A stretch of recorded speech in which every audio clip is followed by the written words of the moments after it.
살이 빠지면서 피부도 깨끗해졌다, 혹은 다이어트하며 트러블이 나고 칙칙해졌다. 둘 다 어디서 들어본 이야기지요? 그렇다면 무엇이 진실일까요? 체중 감량은 피부의 회복을 돕지만 잘못된 다이어트는 오히려 독이 될 수 있습니다. 피부 건강을 지키는 다이어트를 위해서 이것을 꼭 아셔야 하는데요. 안녕하세요. 난치성 피부질환과 면역질환을 16년간 연구하고 진료해온 동경한의원 원장 유승선입니다.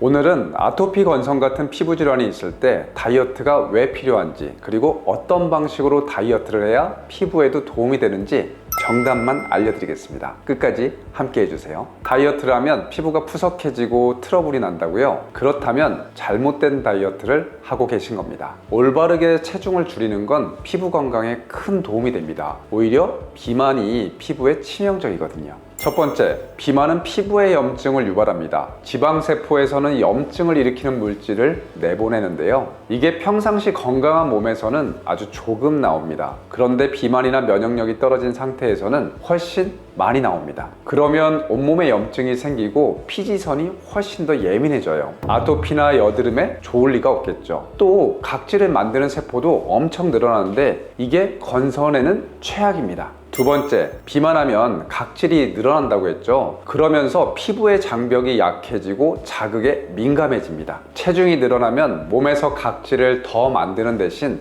세라마이드를 덜 만들어요. 세라마이드는 피부를 보호하고 촉촉하게 하는 지질인데요. 그래서 더 건조해지고 피부가 갈라지고 피부가 민감해집니다. 아무리 세라마이드 화장품을 발라도 몸에서 세라마이드를 덜 만들어 버리면 큰 효과를 보지 못합니다. 세 번째, 비만일수록 피부는 염기성이 되어서 장벽 기능이 약해집니다. 건강한 피부는 약간 산성을 띄어야 나쁜 물질로부터 보호가 됩니다. 그런데 약산성 클렌저를 열심히 써도 정작 몸이 과체중이라면 피부는 산성을 잃어요. 마지막으로 비만은 콜라겐을 분해하고 피부 노화를 일으킵니다. 체중이 늘어나면 콜라겐을 분해해버리는 몸의 효소가 활성화되거든요. 또 활성산소라는 게 늘어나면서 산화 스트레스가 심해집니다. 말이 좀 어렵죠? 비만일수록 몸에서 에너지를 처리하며 나오는 배기가스가 늘어난다는 거예요. 이걸 어떻게든 줄여보고자 하는 게 항산화인데요. 쉽게 말하면 비만할수록 항산화의 정반대로 가서 피부와 몸의 노화가 진행되는 겁니다. 그럼 피부의 회복력이 떨어지고 피부염 증상이 오래 지속되겠죠.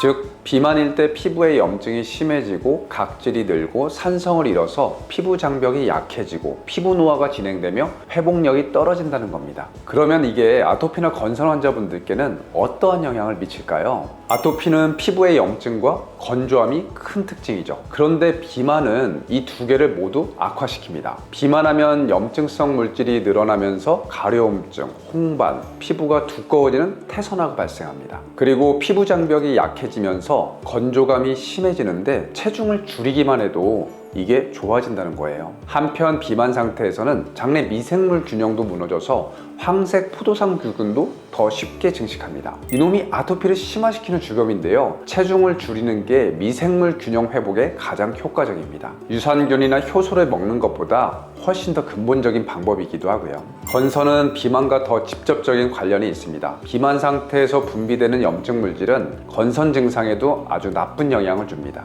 요즘 인기 있는 표적 치료제, 생물학적 제제가 이걸 직접 줄이는 역할을 하는데요. 이 주사를 맞지 않고 체중 감량만 하더라도 염증 물질 분비를 낮출 수 있습니다.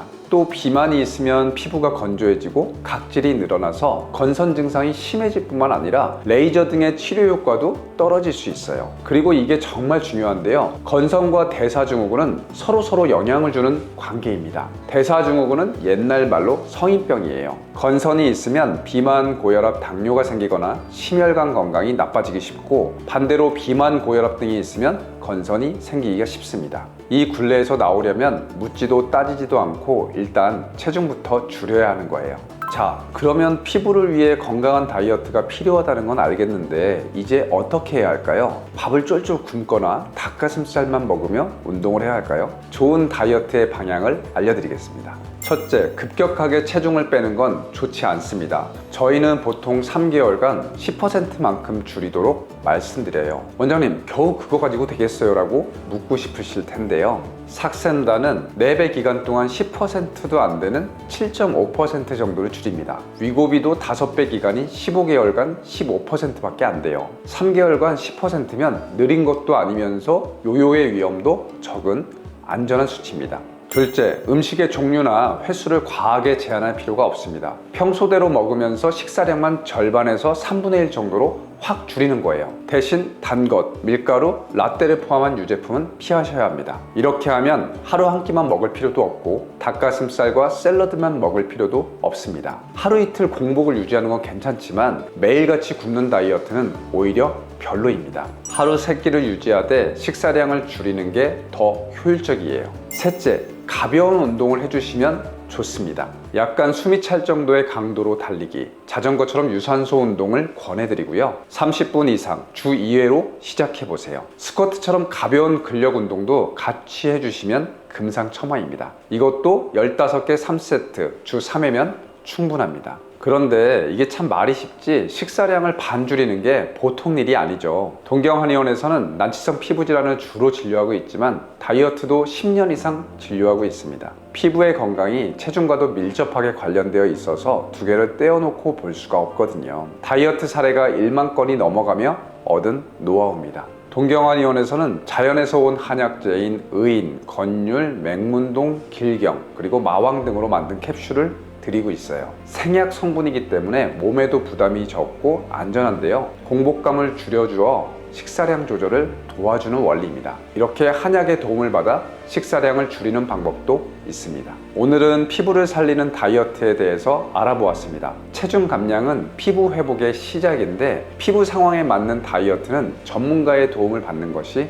정확합니다. 예를 들어 주사 피부염은 얼굴에 열이 오르면 안 되기 때문에 숨이 차는 유산소 운동을 피하라고 말씀드리거든요. 세부적인 사항은 사실 전문가와 상의하시기를 바랍니다. 이상 난치성 피부질환을 16년간 진료해온 동경한의원 유승선 원장이었습니다. 다음 시간에는 더 흥미로운 이야기로 찾아뵙겠습니다. 감사합니다.